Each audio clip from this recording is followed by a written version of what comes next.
समय सबकिछि बदली देइछि। स्तब्ध हो जाइछि हॉलीवुड इंडस्ट्री। मन पकई कांदुछंती हॉलीवुड इंडस्ट्री।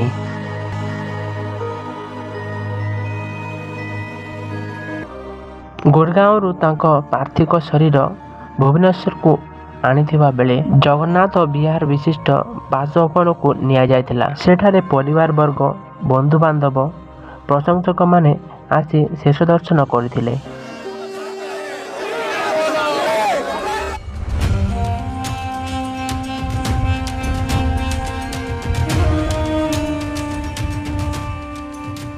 परे सेठारु सत्यनगर श्मशान अभिमुखे बाहरी शेष यात्रा।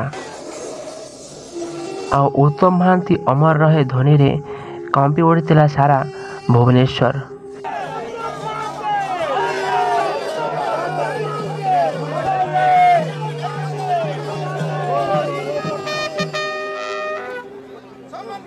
परे राष्ट्रीय मर्यादा सहित दिया जायतिला शेष विदाय।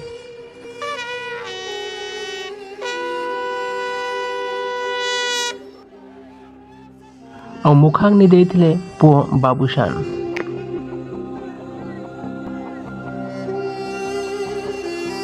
बहुत बहुत भल मनीष एते स्टारडम देखिकी एते फैन फॉलोइंग देखिकी किए जे तांको भल न पाए किए जे तांको रेस्पेक्ट न करे गोटे बहुत बड़ लेजेंड को आज आम हरइछु। ओडिया इंडस्ट्री नुह ओडिशावासी जने बहुत बड़ मनीष को आज हरइछंती। जमिति ना उत्तम माने सर्वोत्तम उत्तम कलाकार उत्तम मनीष सर्वोत्तम। आपण देखंतु शह शह शह शह लोक आज उपस्थित होइछन्ती। जनरल पब्लिक माने केते भल पाइबा से लोकन को अछि केते एटा तांकर आशीर्वाद तांको आम परिवार को से तो मो मौसा थिले। आ उत्तम बाबू खाली आमर लॉस में एंटायर ओडिशा जाति गोटे विराट बड़ क्षति जोटा भरी हबनी।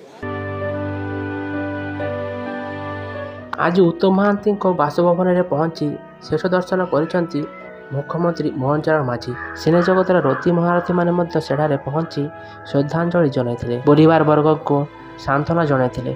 उत्तम को सह अभुला स्मृति को साउटिथिले साथी कलाकार। तांकर जीवंत अभिनय खाली 90 दशक नुह एबेकार नुआ जेनेरेशन को मध्य गोटे मोटिवेशन है रही जाइछंती। एमिति गोटे दिन नथिला मो सिनेमा रे काम करंतु न करंतु कोठी ना कोठी सबु प्रकार रे से मु तांको देखिछि सबु भाव रे देखिछि सबु बेले देखिछि। तेणु तांकर पर्दा ऊपर रूप देखिछि तांकर पर्दा पछर रूप देखिछि।